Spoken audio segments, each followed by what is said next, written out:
Hello and welcome to Guest Education Global Leadership Summit.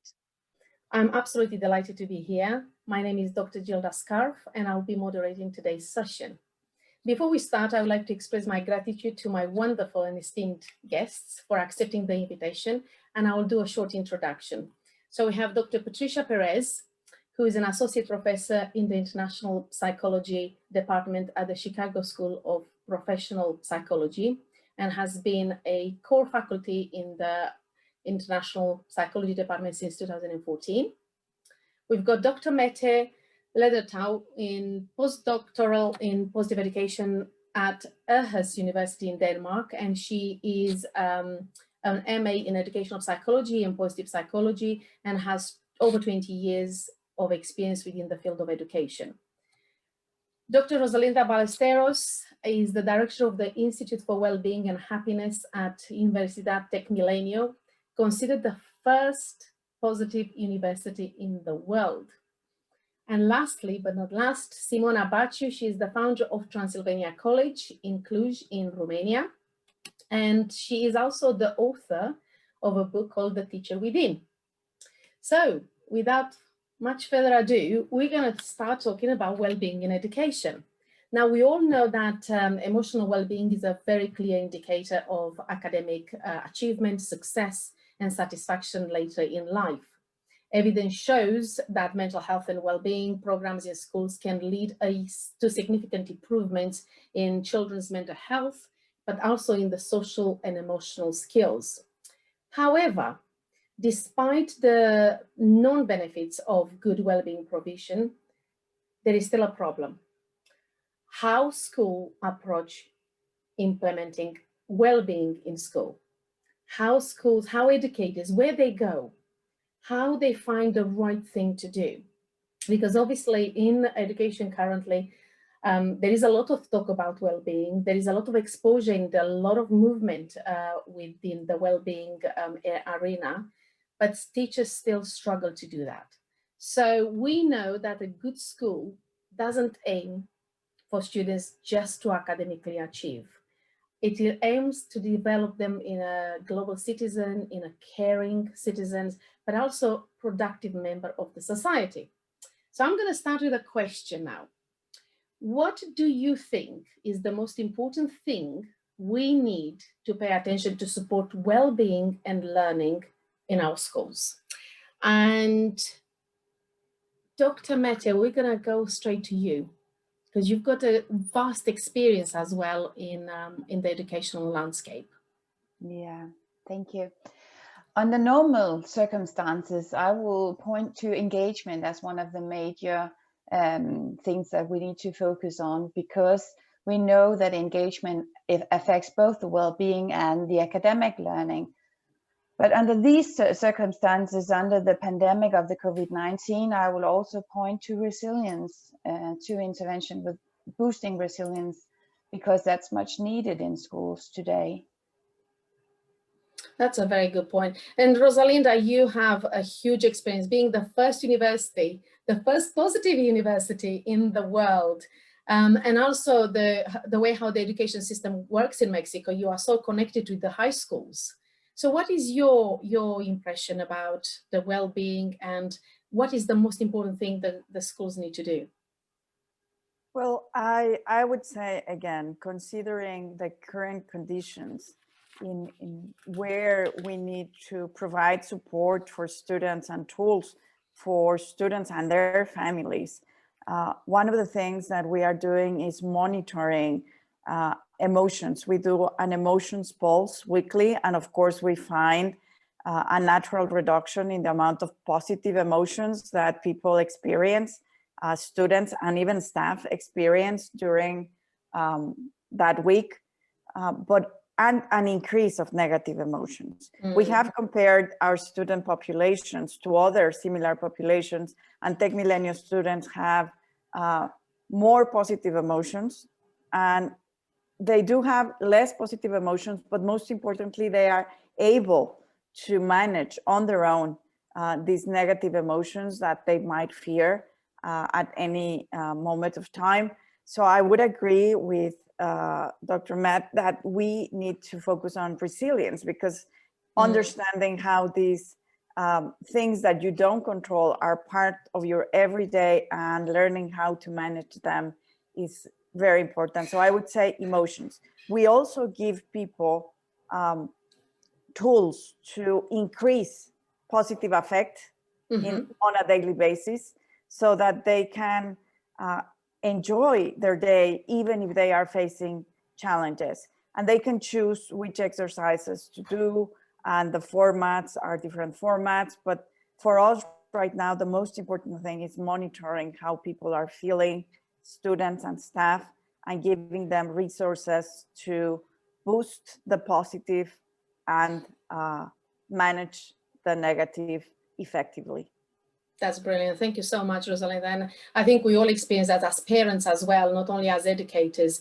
There is so much need. And I know the schools, and I'm going to come back a bit later in terms of how schools can approach the implementation of well-being. But Dr. Perez, I'm going to come to you, because your work is with very much with informed trauma as well, with children. And I want to hear your perspective about how important is that emotional regulation for our students? You know, how conducive is that to learning?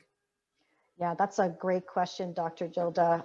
Yeah, so I mean, I think within the United States context and a global context, because that is part of the work that I do as core faculty in international psychology, and trauma informed care is all very contextual. However, what we're seeing in terms of what that looks like, and the strategies that we need to include, are things of recognizing that there's some things that are totally out of our control. And so there needs to be also, secondly, a sense of hardiness, whether or not it gets to a point of trauma. I mean, I think there's that continuum, right, of how that's defined depending on where you're from, where you live. Within the United States and the communities here, it's quite diverse. And then of course it's state by state by state with those regulations. But students and really everyone need things like hardiness, and what strengths do they come to the table to address those adversities, to allow them not to move towards something more sustainable, such as the word trauma, or even a diagnosis of that. And then also having a support, I would say also having a support system. And that could be a parent, that could be a teacher, that could be a friend, that is continual. That could even mean daily. And so students here and adults, any student of learning really can benefit from that. Yeah, I think we all agree that the changes in education, and you know, I don't want to go very much onto the fact that everybody's saying reinventing the education, reframing, everything is about but actually it's evolving education, and we need to listen to what our children are saying, how they behave, and how to motivate them as well. And I'm really pleased that you mentioned the word hardiness, because that's my thing, mental toughness. And you know, for me, it's very important that we're not supporting the children to the point that they cannot function as adults without a support. So I think there is that balance, which is so important to get that accountability going. And Simona, I'm going to ask you, because now you and I, we're working on a huge project with the Harvard Flourishing Center to measure the teachers' well-being in Romania, which, you know, we discussed a long time about the effect of well-being on teachers as well as students. So what is your perspective in terms of well-being implemented in school? Do you see a benefit? Do you see that there is actually conducive to learning? I mean, we know research says that, we know that, but also I want to bridge a little bit that gap between academic, between research and practice, because I think some people are so scared in education about the word research that they just kind of no, I know what I'm doing. I know instinctually what I'm doing in my school about well-being. So we want to make this more evidence-based. So in your experience, how do you think the well-being of the students and teachers impacts? I think, thank you very much, Gilda, for this question. I think it's a very good question from the point of view of an educator, because this is who I am for the last more than 30 years. And my passion about seeing teachers happy and seeing kids successful is more than I can dream at. So in this context of our new life, well-being and terms like that became much more needed in our times, because if until last year our focus number one was how we can teach knowledge to our students and how we can help them to reach to good results in education and in exams, our life changed dramatically. And if we don't address now these subjects, definitely we will have sufferance in the long term. And I'm very grateful to be with you today, because you are all psychologists and you know better than I know how our emotions can have an impact on our life. So I think well-being, it's a matter of revisiting the way we teach and we approach teaching. And we cannot be in the class only teaching from the mind. We have to be in the class teaching from the heart. So listening to you all about resilience, engagement, and I love monitoring emotions, I think this is the new approach in teaching in a class. And yes, we as teachers have emotions, but yes, our kids have emotions too. So I think if we look at this from a positive point of view of well-being, this will be a connecting part for both of us. Because the difference between a teacher knowledge and the student knowledge will be always different. Information is there and they find, but what will have both of us is connecting to our humanity. So I think this is why well-being is so needed now. And not only well-being, it is much more, as Gilda said, in reconnecting in a different way.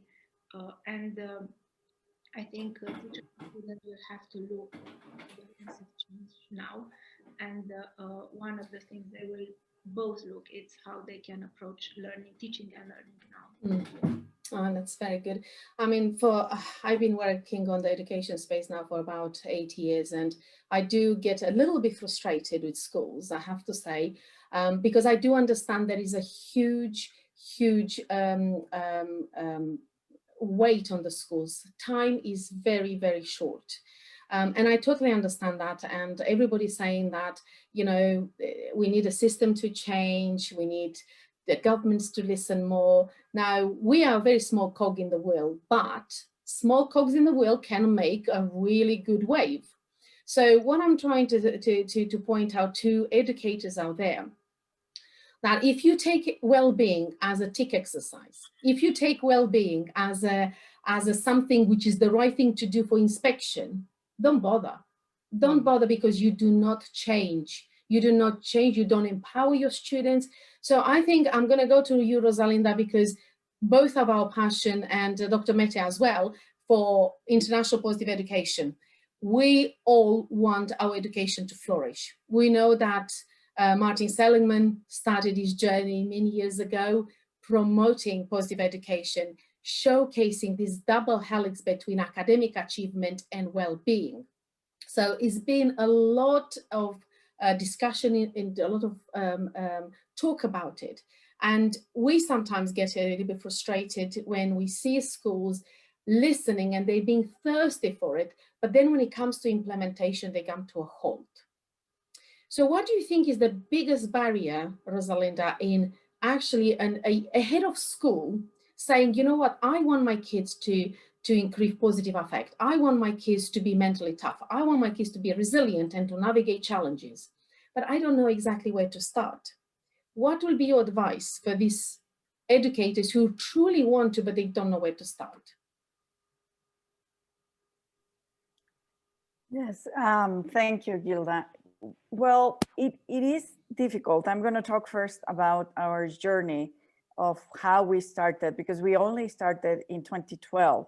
and we covered the whole university. We are located in 25 different cities in Mexico, and we have 60,000 students. So the change process towards introducing positive psychology and positive education at everything that we do, because we introduced it with the academic programs, but also at student activities. We redesigned all students' activities. We also trained every professor and staff member at the university to understand it first for themselves, so they could then be able to understand how to apply it to their specific subject, to the specific teaching that they are doing, and to the specific profile of the students, because as you mentioned, we have high school undergraduates and graduate students. And we also changed the look of our campuses when we were doing in-face, on-campus teaching. We changed our campuses. So I would say three things that are barriers. First one is we think it's very difficult and we can't do it. So this is where making the information available is important. So for a school principal, of course, you can go to the international associations like the International Positive Education Network or the International Positive Psychology Association. That's a way to start. If you want to provide information for your teachers, then create a basic kit of information of things that are in agreement already with the school values and the school educational model, and allow the first wave of teachers to be excited and work first with those. That would be the first barrier that I see. The second barrier is the environment where we are in is not adequate, which is why we changed. For example, we didn't have a specific strategy to have healthy food, to provide places for meditation or mindfulness practices. And we created those in our campuses. We changed the colors even of our campuses and put some messages. We have walls with all the character strengths in every campus so that the environment is conducive to the learning. And the third one is regulations. When regulations outside the school are not favorable, we have to work around them. Now, luckily for us, around the same time, the Mexican Ministry of Education recognized social-emotional learning as an important part of the curriculum. So we framed the language of everything that we do within that framework. So we have to work within the frameworks of the educational regulations, which are there to benefit our students. So I would say those three barriers are the ones to tackle, and so that you can have a successful implementation. That is brilliant to hear, because obviously from your context there, it's a good way to understand the barriers from your point of view from in Mexico. Now, from my point of view, and I'm going to come to you, Mette, very soon, because my experience, I work a lot in the UK and I work a lot in the United Arab Emirates. And I love my work in the UAE, partly because KHDA is amazing in supporting positive education. They invest in time and, to make the schools aware and give them the freedom to seek those well-being program or approaches or whatever it is. In UK, we've got a problem. It's the curriculum. That's the first thing when you go to a school, they will say, I haven't got time in the curriculum, I can't do it. And the second one, it's financial.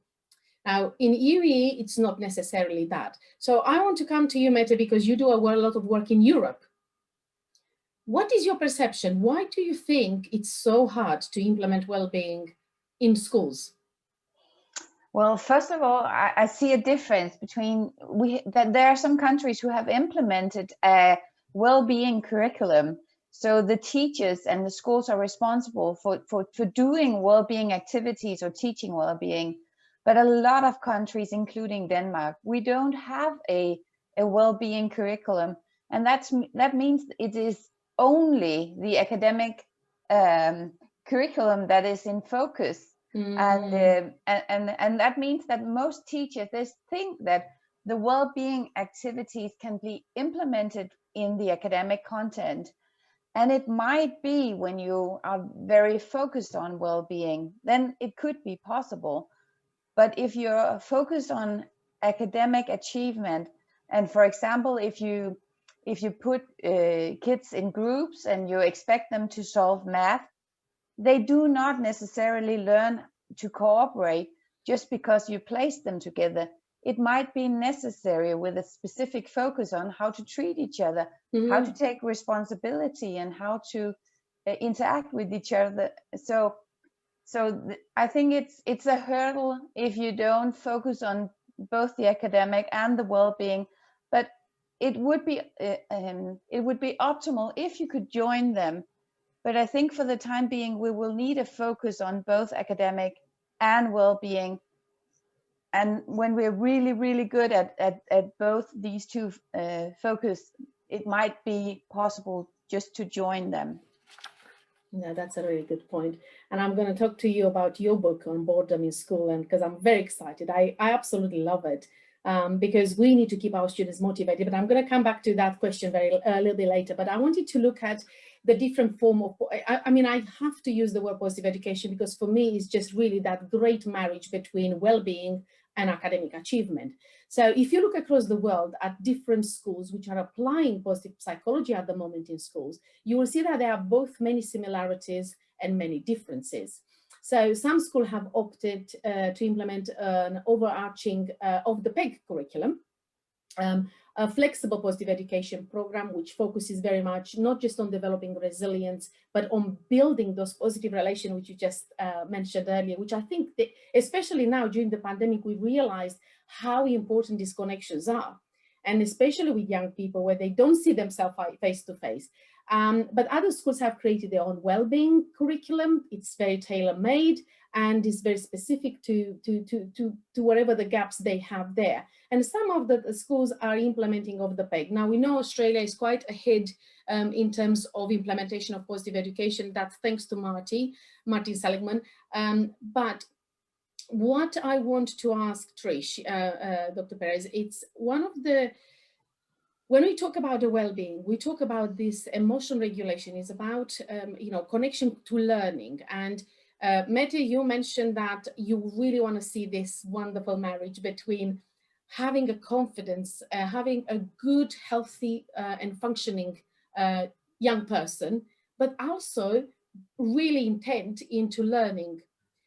Now, from your perspective, Trish, what do you think, how teachers can, because how teachers can help students beyond these curriculums, beyond this, you go to a school where they have something in pastoral care, but they haven't got a curriculum, they haven't got a specific approach to well-being. So how teachers can, or where they can go to learn more, or what they need to be aware in order to recognize these kids, because you will see kids who are very shy in a classroom, or they're disengaged because maybe they're bored or whatever it is, and you don't touch these kids. So how teachers can really use their skills to touch those kids? Wow, that is a really big question. That's a really big question, but a very, very important one. And I'm really thrilled to be part of this panel because I get to hear from all of these wonderful colleagues, all these different perspectives. It makes me think, because I was once a teacher. I'm a child development specialist, so I was once a teacher in a classroom for 2- and 3-year-olds. But also thinking about teachers now, I mean, we have learned so much since last year. That social emotional learning, emotional regulation towards the hardiness, and how we conduct ourselves as teachers and people are now at the forefront. So teachers now, and again, I don't know if you see the news or what's going on, but the United States have very many levels of how teaching and learning is being implemented. So there's hybrid, there is fully in person, there is fully remote, and it depends on the state, depends on the community, and it depends on the laws and regulations. So there's just so many layers in the federal government. There's so many layers here. But the number one thing that I would say is similar is for the teachers to acknowledge that this has been a very tough time. I don't think there's enough attention to that, because everything has been towards the academic achievement and the learnings of the students. But the teachers, if you think about it from a psychological clinical parallel process, thinking about this, that the teachers cannot expect the students to model all of this that we want them to teach or want them to learn if they don't model it themselves. And so what I found personally as a parent, and also consulting all over the world, that recognition that the teachers have to demonstrate emotional regulation. They have to demonstrate even when the going gets rough for them, but then also guide the students. Well, this is where I'm at today. How is everyone doing? And really starting off with that potentially in their lesson before they go into the lesson.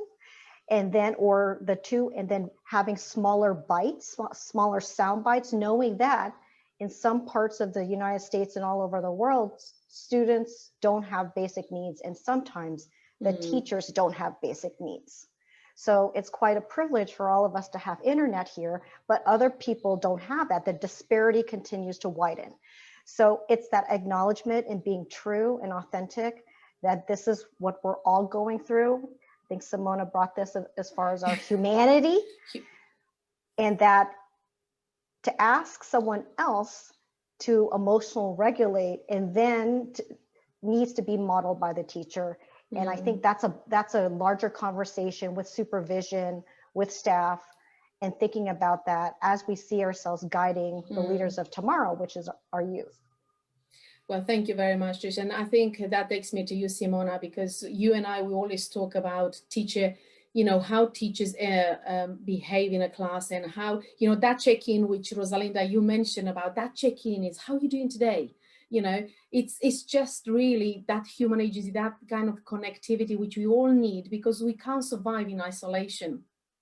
And one of the things with you, Simona, you do a lot of work with teachers, you know, trying to enhance that social and emotional learning for teachers themselves, because in certain parts of the world, social and emotional learning is not a priority whatsoever. And they don't ever look at themselves either. So I will speak, in a context of Romania. I grew up in Romania. I was taught, my first part of my life was taught in Romania. And I can tell you, nobody ever asked me, how are you feeling today? It's amazing how one simple word can change for the students, and how much power it gives them to push through, navigate challenges, and do something good with that feeling, because that feeling is the one who keeps you going. That feeling motivates you. But the teachers, from your perspective, what do you think is the resistance on really, because there must be something quite difficult, when we know in Romania it's very difficult to look at yourself. That's the problem. It's that self-awareness, isn't it? So how can we change that? How can you can't ask the teachers to go and teach students about well-being if they don't recognize it themselves. So what do you do? Thank you, Gilda. That is my fight for the last years, and I hope that I can guide teachers in the next years to find themselves. So yes, I remember that when we first met, and I told you about my interest in supporting teachers' well-being, was a question to you as a specialist, because I truly believe that a teacher is the reflection, it's a reflection in the eyes of the students. And if that person is not reflecting who she is, who he is, then it's quite hard to connect. And when we started this program for bringing well-being in teachers training, we asked them if they have time for themselves. And they said, no, we don't have. We have to teach, we have to prepare, we have families, we are plugged in. And then asking them, but what about a minimum amount of time to take for yourself? That was the moment when ring their bell, and they said, oh my gosh, I can have 5 minutes for myself. That it doesn't take longer. Just think that you matter. And what we get, and Gilda knows that I share with her, the testimonials of the teachers in the seminars, workshops, conferences is unbelievable, because they said, you care for me. Yeah. And when we have trainings for teachers with a head of school, they thank the head of school because he thought of them as human beings, not only as specialists, as teachers. So what we are going to do in Romania with Gilda's support is that we want for the first time to question them, to say, what are your capacities to grow? How can you flourish as a teacher? Is there something we can help you? Because I truly believe that if we will have teachers who are motivated and they will know to regulate their emotions, because we have tough days. Who doesn't have? What do we do with them? And do our students have to feel this? No, it's not their problem. Their problem is that we have to be present there, mentally healthy and ready to serve them, because as teachers we are in a serving profession, and when you serve, your reservoir, it's empty sometimes. And how do we fill our own tank in order to fill our students' tank? So the work we are doing in Romania maybe is we will have a chance to share in the years to come. But starting to question teachers, starting to hear their voices, it's a way to hear the student voices. So it is a beginning. We really see the faces changing at the end of a 5-week seminar, and they say, we have tools, we know what to do, because sometimes our students are getting out of control. Sometimes we get out of control, and everything you have said and the work you are doing is that when we support emotional learning of our teachers, we will definitely support them, because how on earth they can teach social emotional learning to students if they don't know anything about them? It's not a subject. It's not absolutely. Absolutely. It is a very difficult, I mean, it's a very, undoubtedly, I don't want anybody to have an idea. This is a very complex issue, but it is not unachievable. And I think there are so many steps we can take to be able to see, and self-awareness is the first one, knowledge is the second one. What is the science of well-being? And this is why I absolutely admire Rosalinda's work, because, you can say that, well, my government allows me to do this, or you can find a lot of it, but true educators, true people who want to create that change, like Rosalinda and Mette and, all of us here, who are actually trying and thriving towards the change, regardless of the obstacles which we find. We want not only prove that what the evidence says is how we can put in practice what we as researchers can interpret it from the data. And I think this is what takes me to a very important part. Educators say, right, it's not my responsibility sometimes of the well-being of a student, it's the parents. So I want to bring the parents in here. Now, we all know that school education is a triad. All the stakeholders have to be involved at one point or another. We can't do this teachers can't teach just well-being or just knowledge and the kid goes home and has no support. So how do we involve the parents into this journey? Because I have noticed on a personal level that when I work with schools and I involve the parents, I don't know what's happening. It's like an overnight growth. It just starts flourishing. And I'm thinking, it's not me. I know it's not me, but it's just bringing all the stakeholders together. So Mette, how can we, what is the message to the educators out there on how to involve the parents in this? Yeah, I will go a bit backwards first. Right now I'm involved in a huge EU project called Upright. It's about boosting well-being and resilience for teenagers.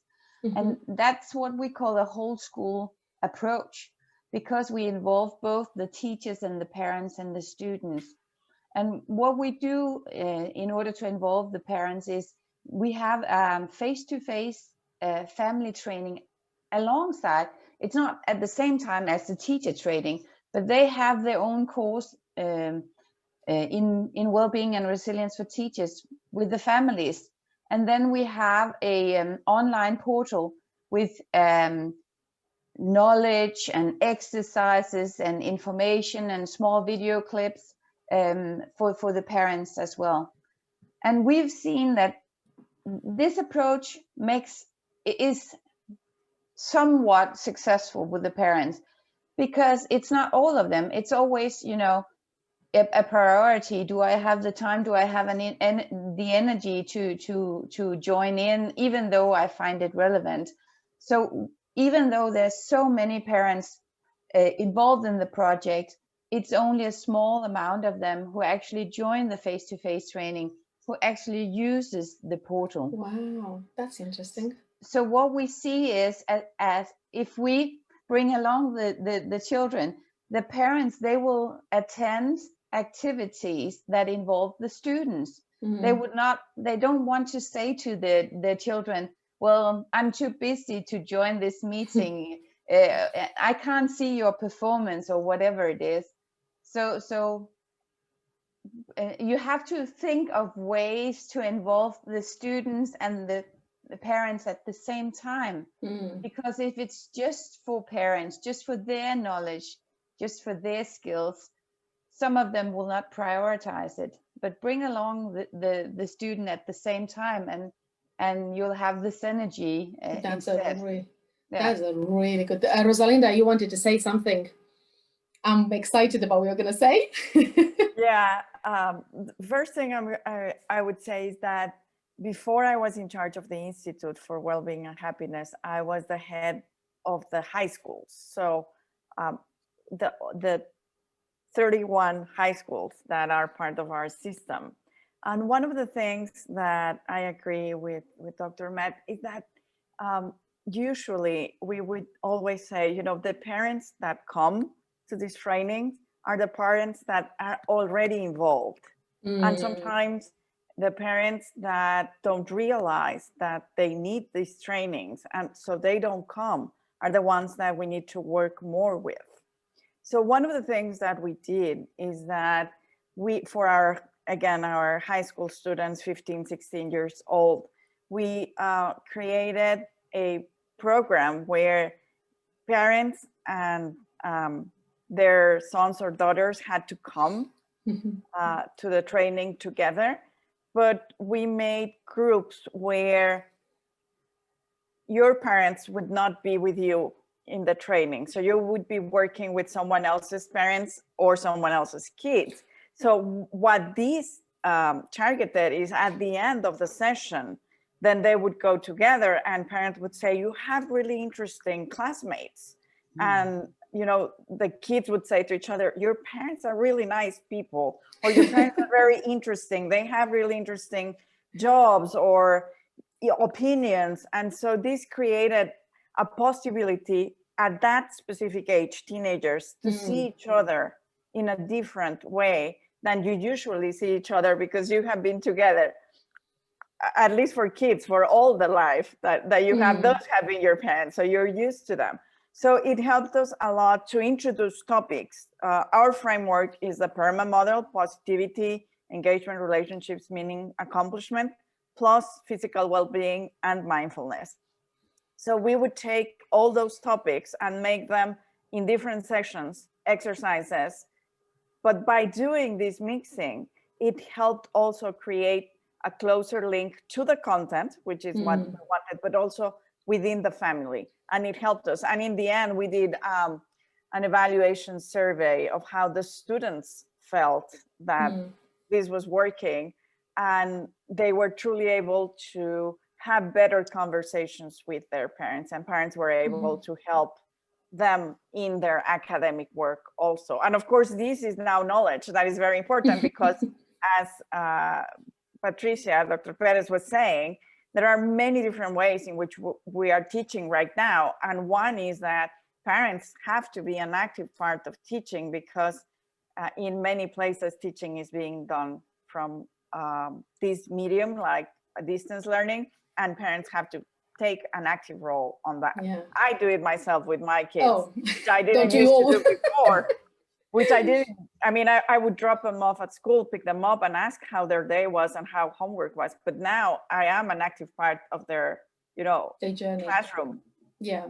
Which yeah, is in the other room right now. Well, I think this is wonderful. It's just so lovely to see a completely different perspective. And I think sometimes we're so kind of involved in what we do that we don't see the other perspective. And that's the beautiful thing about this panel, because not only we as people and psychologists, we bring different perspective and educators, but also different cultural takes, you know, how it works. I mean, one of the things, Rosalinda, which touched me a lot is about, you know, that awareness of the child, of their own parents, because you kind of think, oh, it's my mom, it's my dad, what? And when somebody else is, another child, another colleague of theirs say, oh, your mom is so cool, and your dad is so smart, and you're thinking, oh, mate, oh, wow, didn't think about that. But one thing which I wanted to say is that sometimes well-being can be caught, and positive education can be caught. And I want to give this because I never ever would have expected. One of the schools I work with, they because of the hybrid model now that everybody is you know, either in school or is online, they stated, you know, we want this well-being program to be put online, and our staff team panicking. You know, it's not my strength, technology, and I'm thinking, what am I going to do now? So they've been very helpful, and I realized working as a researcher with an educator, you realize how much you learn and how much you think you don't know about it. So put up a learning platform, the Wellbeing curriculum, and then all of a sudden the school start getting these emails from parents.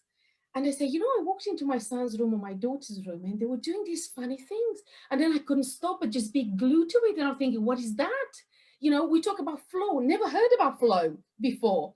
And then, I mean, the head of the school emailed me and was thinking, I don't know what to do. I don't know what happened. So I wanted to point to this because, Trishi, this is something with you, with the child development, you know, as parents, you know, sometimes we're really not aware. Sometimes we don't have time, Mette, like you said, you know, to sit there for a workshop or teaching lesson, whatever it is, to learn more. And we find the best excuses, and sometimes we do have good reasons. But I think sometimes as parents, we lose that sight, that awareness of that actually that 10, 15 minutes, we do have it. We just don't know how to use it. And this is what I wanted to ask as parents, you know, and especially as parents of teenagers or the kids who go through these transformations, you know, the changes as well. How can, because we know that nagging doesn't work, right? We know that telling them all the time doesn't work. You know, we know that is you should eat well or you should do exercise, but it doesn't work. What kind of skills you would want to point out now that the parents can do to support well-being without telling them how to parent, in a, you know, if it makes any sense? But how do you support the parents to do that? Yeah, another big question. Thanks so much, Dr. Gilda. So, I mean, for me personally, and I'm a parent of 3 kids, almost 21-year-old, 17, and 12-year-old who's on the autism spectrum. So, and a husband, it's quite a big household. So in thinking about that in particular for the parents, skill building for the parents, for teens in particular, we know from a developmental standpoint that teens are shifting their identity from being a child to an adult. And so knowing that and knowing that they want to be autonomous in some way is key. So they're separating from you, unfortunately. In cognition and emotions, they want to develop themselves. And so a couple tips for the parent would be recognizing that the more we talk, the less they listen. Like telling them what to do, basically. Because remember, I mean, so that's number one, because they need to come up with some thoughts. So what I typically do, and also really for young adults, I'm more quiet. And then I have moments scheduled in the day where I check in. I go, how are things going? What's your day like? Very concrete questions. It may be 1 or 2 words, but that's okay because it's a check-in, and then over time, they might come to you. So those moments are the greatest, when they come to you to tell you all of these type of things. Number two, listen. I think listening is wonderful, even though you want to say a million things to them. Listening is really important. And then number three, asking them, because they're moving towards being an adult, what type of feedback would you like from us? I know it can get really, really difficult, because there have been moments, I must be completely honest, when I want to say a lot of things as a child and family person, but at the same time, I need to step back. So especially for that age group. It's very hard to stay back, isn't it? It's one of the hardest things. I'm a parent as well of a 17-year-old, and I just want to be there. I just can't. And then it's a conscious decision which I make not to interfere, because I know the answer which is going to be, and it's not something which I want to hear. And that takes me back to the teacher, Simona. And you know, we know that is a lot of depletion in teachers. We know that they're exhausted, especially the pandemic. I know that also they get a little bit frustrated within, you know, the challenges of not knowing what's happening. So I totally understand that it's not easy. How do we best support them in these times, especially? Because every country is at a different level at the moment, with lockdown, not lockdown, severe lockdown, super lockdown, whatever it is. And I worry a lot, because speaking to the teachers with the schools I work on, some of them, they put a really good front. And I want to say, resilience is not about pushing the pain down. It's about learning to get into that toolbox. So what teachers can do to help themselves? That's a very, very good question, especially in these times when each of us, we are facing different experiences, you know, because a lot of the teachers are very scared, and afraid. So I think helping and supporting them to become more aware of where they are right now, and that not blaming, because I think teachers are we are a category which our mindset is that we have to be there for our students, and we wake up in the morning to go to school. That is our job. And when we couldn't do this, I think a lot of frustration came. And also many of the teachers in Romania, I don't know how in other parts of the world, didn't have access to internet, didn't have access to the proper teaching online. They used telephones, or they had students who had no access. And there was a neighbor who had a telephone. And I think it was very different, different ways they got this. And it will take a long time to overcome. And I think what we are doing here, talking about mental health, talking about teachers' well-being, talking about students' well-being and parents' well-being, it's something which we can help and support them in the future. Yeah. And a lot of them, they didn't know that this is normal. It's the only one to them. So what we created share groups where they can meet and share what they feel, how frustrated they were. And what I have seen, and I was so amazed in last year, the number of the teachers who attended conferences and webinars went hugely up. Because when it was face-to-face, it was a very certain number which could move from a place to another. But having access on internet and learning about themselves, and what I have seen also, and that gives me a lot of courage, there are a lot of voices of teachers who started to share their work. And because they can be heard by others on this. And what normally when we talk about internet and we don't think about well-being, but at the end of these sharing classes, it's a lot of confidence and well.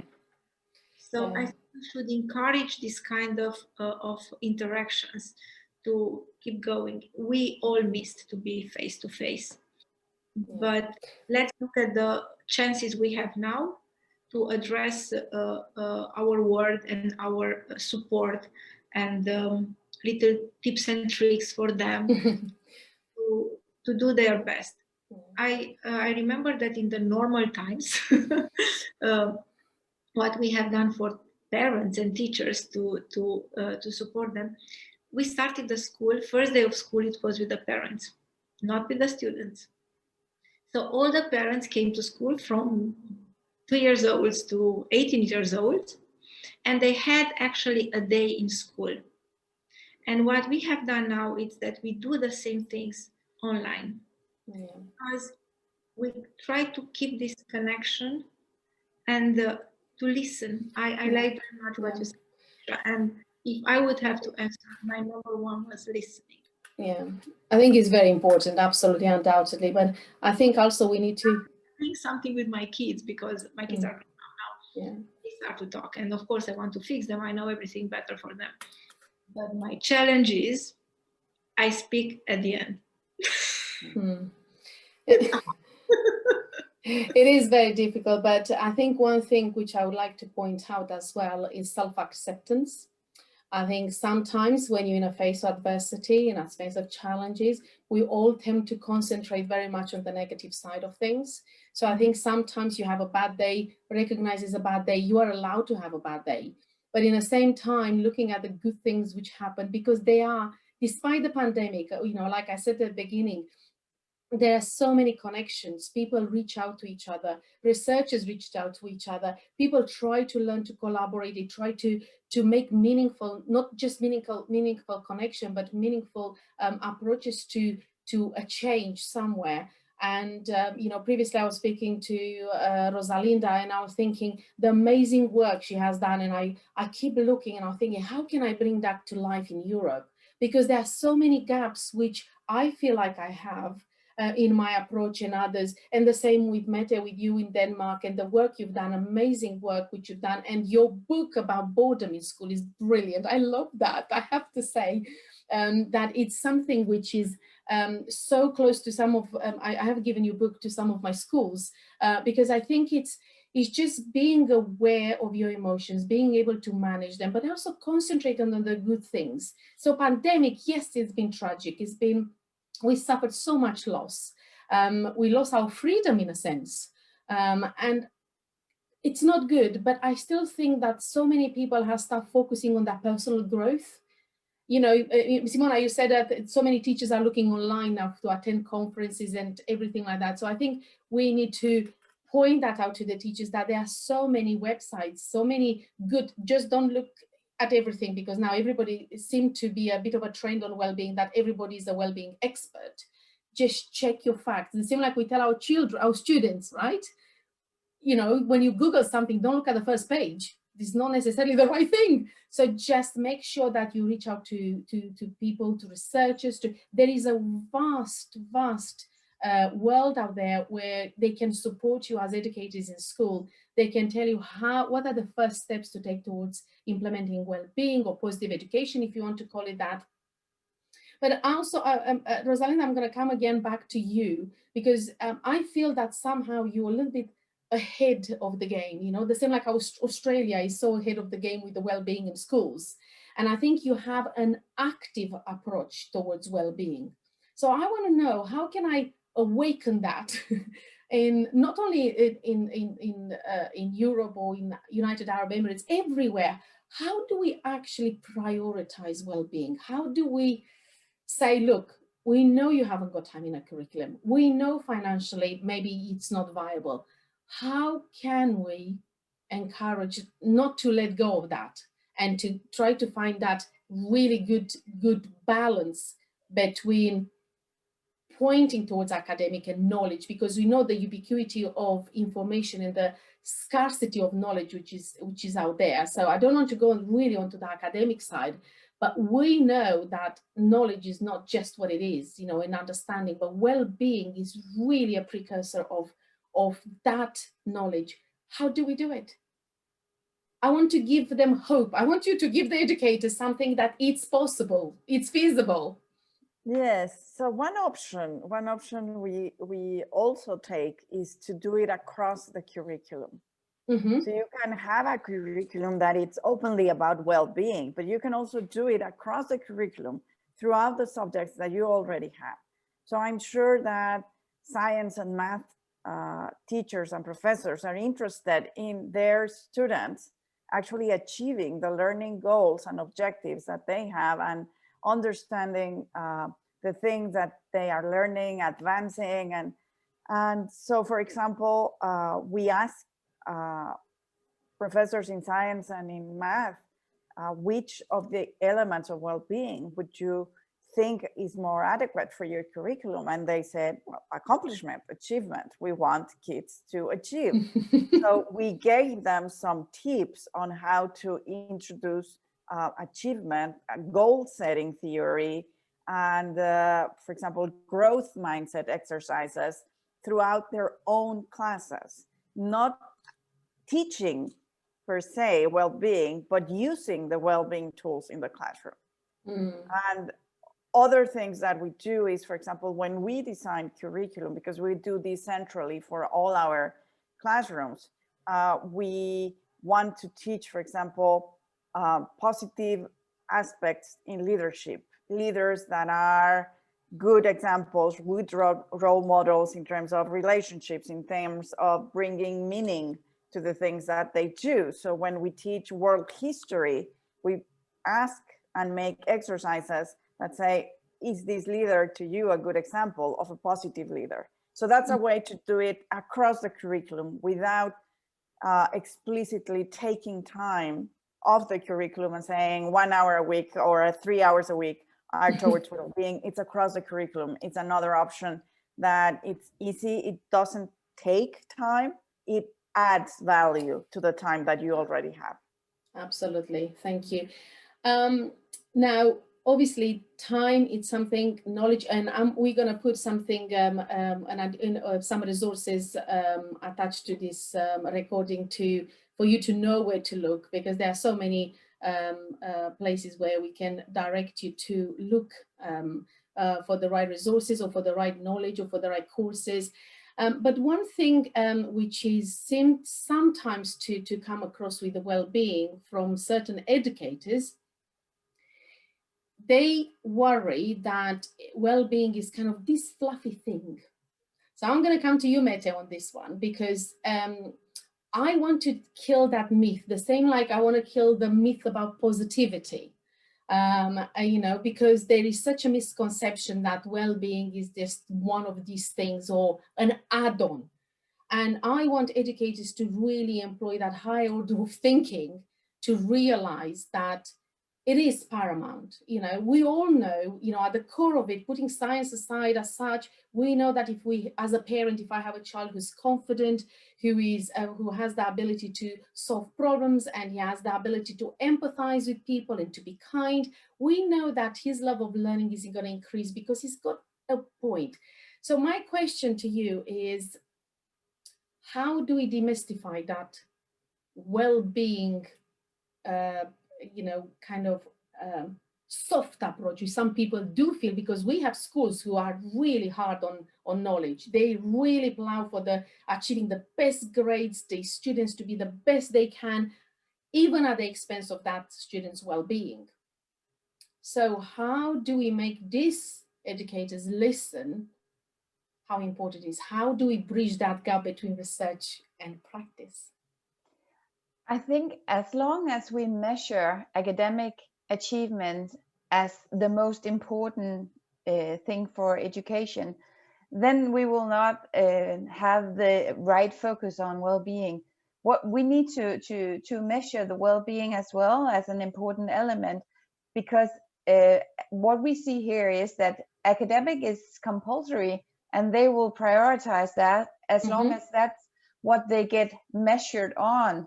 And we don't well, in some parts we measure well-being as well, but they are not taking it into account with the same focus as for academic achievement.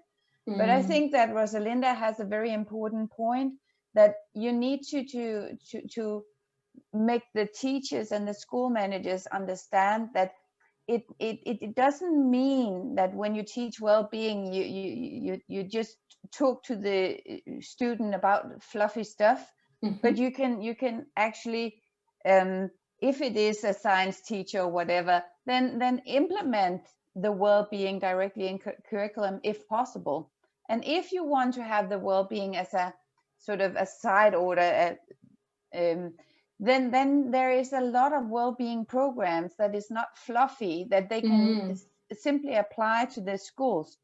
So I think that you can have, two different approach. You can have the well-being and design it to fit your school or your classroom or your subject, or you can simply find the best solution with the programs that already exist and just apply it in your lessons or in your class or in your school.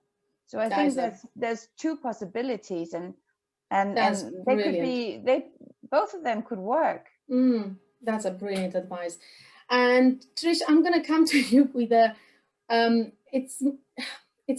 it's a question which I always love to ask, and that is about this snow plowing parenting and this kind of supporting children to the point that we don't allow them to fail forward, and they don't know how to fail, and then they kind of question the students or the kids to say, yeah, but I've told you about this. And you and I are going to work together on a mental toughness course for Chicago School, on a micro credential. I wanted to bring this because I want to you to kind of give a bit of advice to parents and educators about when to step in and when to take the scaffolds away.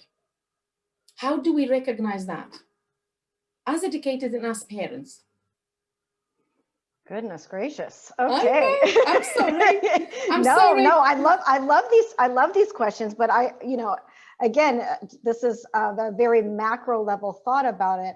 I think first of all, there needs to be an agreement, which I don't think all parents agree, right? Especially in a school setting, of what that means, right? Will you allow, especially if the educators and the teachers say as a directive, let your child fail? I mean, sometimes there are teachers who say that. I think this is a good teachable moment, that your child can actually fail here. This is a good thing. Now, I think that a lot of parents, I mean,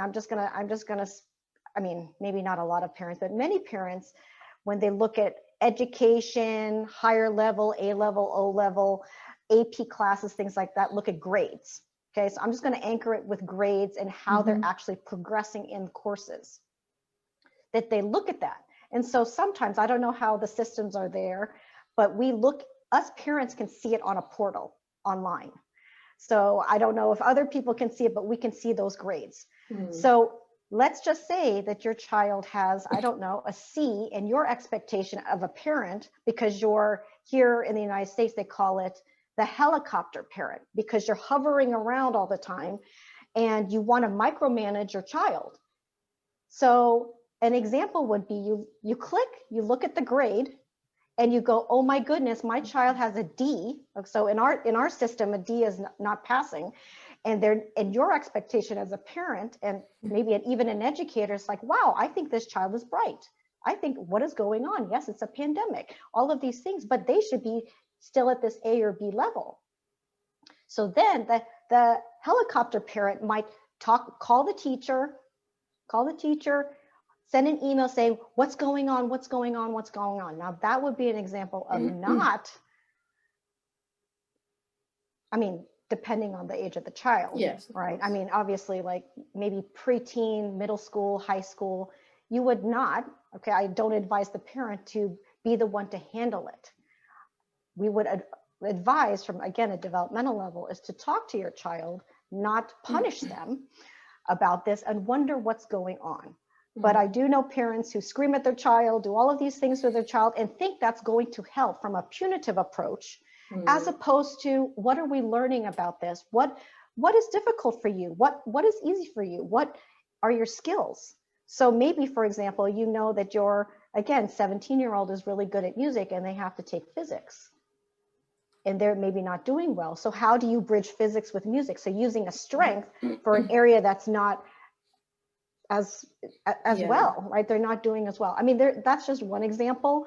I mean, for the little ones, I think you could also use that model, but I always like to have the child, and I do this in my own consultation, to work together. However, the other piece, which is a whole nother story, is the fact that there are some cultures that is very hierarchical. Yeah. And we have to recognize that, especially here in the United States, that there are cultures where what I say goes, and the educator really doesn't, in that context, doesn't really have a say to change that parenting style. Yeah. And also there are some parents who believe the educator can do whatever they want like a parent. And so these are the complications when it comes to what do we advise and what don't we not advise in terms of who is even a helicopter parent, because within their culture, that's how a parent is. Yeah, I just love the idea of communicating with your child and listening to your child. I think it's so important. You learn so much as an educator and as a parent. Now we're running out of time, so I'm gonna go around robin, and I want you to, one key message that you want to send to educators. So now who am I going to? I'm gonna go to you, Mette. One thing which you want to a message. A practical skill, or anything you want to somebody to, an educator to take away from this. Yes, I would then say focus on engagement. If you focus on the student engagement, you will have this well-being and you will have better academic achievement as well. So focus on student engagement. That's brilliant. Thank you. Rosalinda? I would say just breathe. Oh, I love that. Not just because take a pause when you feel overwhelmed, because by controlling breathing, you're also practicing to regulate your emotions. So it's a start. So you yourself, as the teacher, as a parent, as an administrator, also manage your way of breathing and learn to breathe. And this will help you also when you are in front of the students or taking decisions. I need to do more of that, I tell you. So thank you for that as well. I'll take that for me as well. Trish? It's okay. Be kind to yourself. We're all doing this together. And if you can't do it for yourself because that's not part of your worldview, then find one person that you can be a support system with. Oh, that's really good. And Simona? I like breathing. I will say that beside breathing, which is very, very important to keep your calm and clarity, I will say every time you have a chance to be in front of your students, look at their eyes. And if their eyes shine, your eyes shines too. Oh, that's beautiful. Well, I cannot thank you enough for your expertise, your wisdom, your insight. It's been really quite intense for me, because hearing so many perspectives and also the cultural take, it's so important to realize that just because we're in different parts of the world, it doesn't mean we can't learn from one another. And because sometimes we just get we know what we're doing, and this for me has been a very much of a learning curve as well. So thank you all for being so kind to offer your time, and I very much look forward to connecting another time. So thank you all. Thank you so much. Thank you. Thank you.